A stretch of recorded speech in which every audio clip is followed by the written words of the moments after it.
So hi everyone, this is me, your Abhishek sir, your master teacher of chemistry.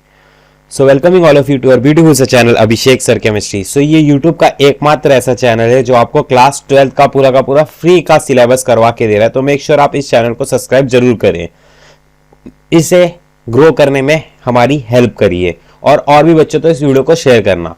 तो देखो आज के इस वीडियो के अंदर मैं आपको क्या बताने वाला हूं, मैं आपको क्लास 12 जो अपना बायोलॉजी है, राइट, सो इस बायोलॉजी के कुछ इंपॉर्टेंट चैप्टर्स के इंपॉर्टेंट क्वेश्चंस बताने वाला हूं। तो ध्यान रखिएगा, मैं इंपॉर्टेंट के नाम पे आपको पूरा का पूरा चैप्टर नहीं बताने वाला, मैं सिंपली आपको 5 से 6 क्वेश्चंस बताऊंगा। आपको वही क्वेश्चंस करके जाने, आपको उसमें से 4 तो क्वेश्चन मिलेंगे, ठीक है।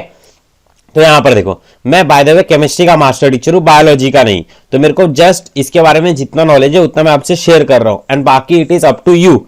ऑलराइट, सो देखिए यहां पर सबसे पहले जो मेरा पहला चैप्टर है, मैं आपको एक ओवरव्यू भी देते जाऊंगा जितनी मेरी अंडरस्टैंडिंग है उसके हिसाब से। तो देखो आप बताइएगा वीडियो में आपको ये वीडियो कैसा लगा बाय द वे, लास्ट के अंदर कमेंट करके। देखिए यहां पर जो मेरा पहला चैप्टर है reproduction in lower and higher plants के अंदर। ऑलराइट, मेरे को इसके अंदर देखना है रिप्रोडक्शन, पेज नंबर 1 से लेकर के 17 तक है। तो इसके इंपॉर्टेंट क्वेश्चंस कौन कौन से वो बता दीजिए सर हमको। देखिए तो सबसे पहले आपको ये है माइक्रोस्पोरोजेनेसिस से structure of gametes. Alright, gamete का स्ट्रक्चर। फिर इसके बाद सेकंड क्वेश्चन मेगास्पोरोजेनेसिस है। फिर इसके बाद थर्ड क्वेश्चन डबल फर्टिलाइजेशन है।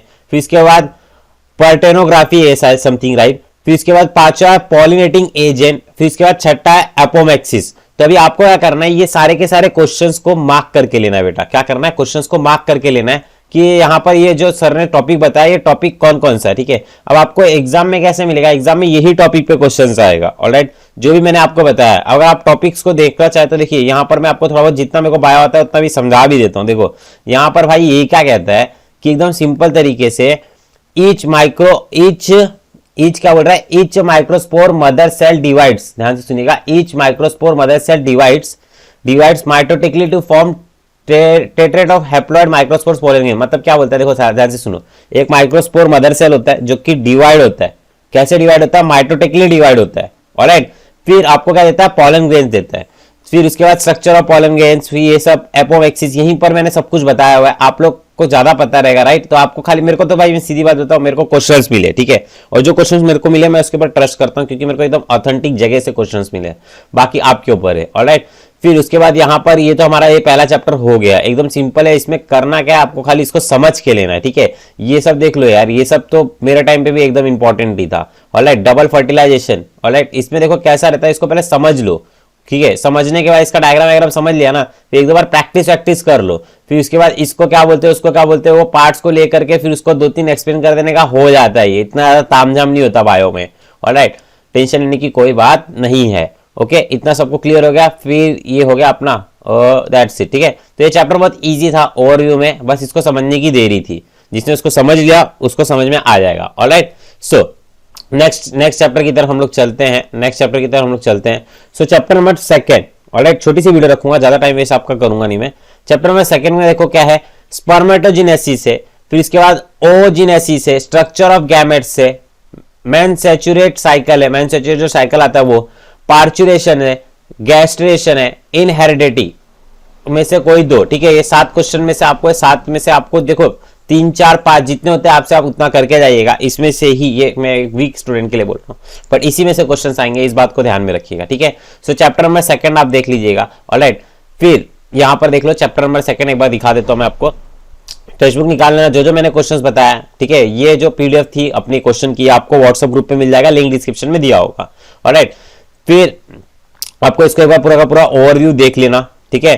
चैप्टर देखो इजी है। ऑलराइट, क्या करना है आपको, सिंपल वही डायग्राम बनाना है और उसके रिगार्डिंग सब कुछ लिखना है, ठीक है। एक दो बार प्रैक्टिस करना डायग्राम, जिसका डायग्राम गंदा है तो भी क्या ही करना, प्रैक्टिस तो करना, प्रैक्टिस से धीरे धीरे डायग्राम अच्छा देगा। बायो में क्या करने का ना, सबसे पहले एक छोटा सा डायग्राम साइड में बनाने का, फिर उसके बाद बड़ा सा डायग्राम बनाने का, बोलते हैं ना रफ स्ट्रक्चर फिर एक्चुअल स्ट्रक्चर, वैसे करके आपको करना है। ऑलराइट, और इस समय सुबह के 5 बज रहे, ठीक है, बाय द वे 4:55 हो रहा है। ऑलराइट, समझे, फिर भी अपन वीडियो बना रहे हैं आपके लिए। नींद ही नहीं आ रहा है यार, क्या कहेंगे, ठीक है। इतना जैसा आपको टेंशन रहता है ना, नींद नहीं आता, वैसे मेरे को भी टेंशन रहता है, नींद नहीं आता कि क्या होगा बच्चों का, ठीक है। तो जितना हो सकता है उतना मैं ट्राई कर रहा हूँ मेरे साइड से, ठीक है। तो मेक श्योर चैनल को ग्रो करवाइएगा। 50,000 का टारगेट रखते हैं। अगर 50,000 सब्सक्राइबर हो गए ना, आपको मैं फिजिक्स का टीचर, मैथ्स का टीचर, बायो का टीचर, सारे टीचर्स ला के दे दूंगा, ठीक है। इस बात को आप याद रखिएगा। बस 50,000 सब्सक्राइबर तक अपने को रीच करना है। बहुत बड़ी बात नहीं है, ठीक है, लोगों के लिए, पर मेरे लिए बहुत बड़ी बात है। ऑलराइट, सो आगे की तरफ चलते हैं अपन। चैप्टर नंबर इसके ऊपर आ जाते हैं 3 के ऊपर। चैप्टर नंबर 3 मेरा मस्त था, मेरे को भी अच्छा लगता है। देखो, टेस्ट एंड बैक क्रॉस, ठीक है। ये बैक जो अपना टेस्ट होता था वो वाला, ठीक है, पता ना, मटर वाला। फिर incomplete dominance, crossing over linkage, ठीक है, कलर ब्लाइंडनेस, कब कब कौन से केस में कलर ब्लाइंडनेस पैदा होता है, ठीक है, होमोफीलिया हो गया, सिकल सेल एनीमिया हो गया। ये 6 क्वेश्चंस आपको मार्क कर लेने हैं, ठीक है, याद रखिएगा। फिर इसके बाद चौथे चैप्टर में से ग्रिफिथ्स एक्सपेरिमेंट है, फिर डीएनए रिप्लिकेशन है, ट्रांसक्रिप्शन है, ट्रांसलेशन है, जेनेटिक कोड और फिर ओपेरॉन, ठीक है। ये आपको क्वेश्चंस करने हैं। ये आपको एक काम करना है, एक स्क्रीनशॉट ले लीजिए इसका, ठीक है।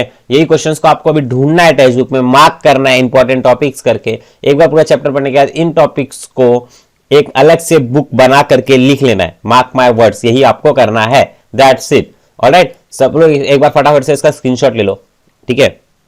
ले लिया, रुको मेरे को चेहरा अच्छा बनाने दो, ठीक है। चलो, हो गया, ले लिया, ओके। चलो नेक्स्ट। अब देखो यहां पर ये जो बायोलॉजी के 4 चैप्टर थे, इसके मैंने आपको इंपॉर्टेंट दे दिए। ऑलराइट, तो आपको क्या करना है, आपको सिंपली मैंने जो बता दिया वही आपको इसमें करना है। ऑलराइट, क्लियर हो गया? कोई किसी को डाउट इसके अंदर नहीं होगा, ठीक है। देखिए, बस आपको इतना ही पढ़ लेना है, और हो सके तो आप बताइएगा कि वीडियो आपको कैसी लगी कमेंट सेक्शन में। और बायोलॉजी का फंडा सिंपल सा है यार, जहां तक मैं अपना एक्सपीरियंस शेयर कर रहा हूं। मैं क्या करता था, जैसे आपको हार्ट का है, ठीक है, तो फिर किडनी का भी, ऐसा कुछ भी समझ लो जो भी है आपका, ठीक है, सिलेबस में, तो उसको आपको क्या करना है, एक बार समझने का है। क्या करने का है? समझने का है। तो समझने के बाद आपको क्या करना है, उसका डायग्राम बनाना है, और डायग्राम प्रैक्टिस करने का। और क्योंकि डायग्राम एग्जाम में फटाफट बनाना है, मैं बहुत से लोग को देखता हूँ पेंसिल लेकर के ऐसे ऐसे करते रहते, भाई टाइम चले जाएगा, ठीक है। इतना टाइम थोड़ी ना है कि आप लोग ऐसे करते बैठो आराम आराम से, इतना तो टाइम है नहीं। तो क्या करने का, डायग्राम का फटाफट प्रैक्टिस करने का कि कैसे शॉर्ट वे में अपन डायग्राम बना सकते, ठीक है, एकदम नीट एंड एक्यूरेट, ठीक है। ऐसा कुछ भी नहीं बनाने का, कुछ भी बनाओगे ना एग्जाम में मार्क्स नहीं देता है रे, समझा कि नहीं समझा। फिर उसके बाद डायग्राम बना लिया, लेबलिंग 5-6 याद कर लेने का, ठीक है। फिर वो लेबलिंग के रिगार्डिंग वो पैराग्राफ में लिख देने का। देख कैसा, पहले 1-2 लाइन लिखने का, फिर उसके बाद वो एक वीडियो में अलग से लाऊंगा कि पेपर कैसे लिखते बोर्ड का, वो बात अलग है, पर 1-2 लाइन लिखने का, फिर उसके बाद बॉक्स बनाने का, डायग्राम बनाने का, फिर उसके बाद 3-4 लाइन लिखने का, हो गया। ऐसे ही इसको फिनिश अप कर देने का, ज्यादा तामझाम वाली बात नहीं है, ठीक है। बायोलॉजी एकमात्र एक ऐसा सब्जेक्ट है जिसके अंदर सेक्शन सी के अंदर एक एक क्वेश्चन डायरेक्ट उठ के आता है 2-2 3-3 मार्क का। तो इसमें बड़े क्वेश्चंस आप अच्छे से करिए, ठीक है। बड़े क्वेश्चंस आपको डायरेक्ट मार्क्स दिलाएंगे, और जितना हो सकता है इसको समझ के पढ़िए, कॉन्सेप्ट क्लियर करिए। अगर आपको आगे के मेडिकल फील्ड में जाना है तो यार सीधी सी बात है, कॉन्सेप्ट क्लियर होना चाहिए। अगर आपको इंजीनियरिंग करना है तो यार बायोलॉजी फिर आप ऐसा रट्टाफिकेशन के हिसाब से पढ़ के निकल करके पास हो जाइए, ठीक है। अब आने वाले वीडियो के अंदर, ठीक है, मैं आपको चैप्टर में 5, 6, 7, 8 दूंगा, पर इससे पहले हम लोग इस वीडियो का टारगेट रखते हैं 3,000 व्यूज का। ज्यादा नहीं है भाई, 3 ही हजार है, ठीक है। अगर 1000 तो ऐसे ही आ जाते हैं, अगर एक एक बच्चा भी 2-2 लोग को शेयर करेगा तो 3,000 हो जाएगा।